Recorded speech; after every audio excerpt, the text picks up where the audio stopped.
To create a free educational Onshape account, open up a new tab, and in the URL, type in www.onshape.com.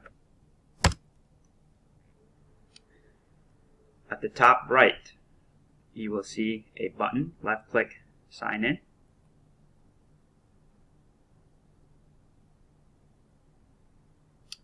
And in the middle here, towards the bottom, it says don't have an account, left click, sign up.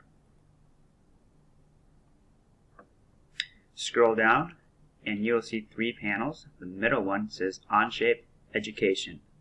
At the bottom of that, left click, Education Account.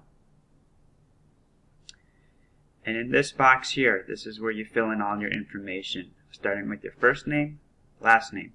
Most importantly, put in your school email account. In the next drop-down menu, make sure you click that you are a student and your school level, grade school K through 12. And then check mark this box and then click started. From there you will have to activate your account via email, and that will create your free educational account for Onshape.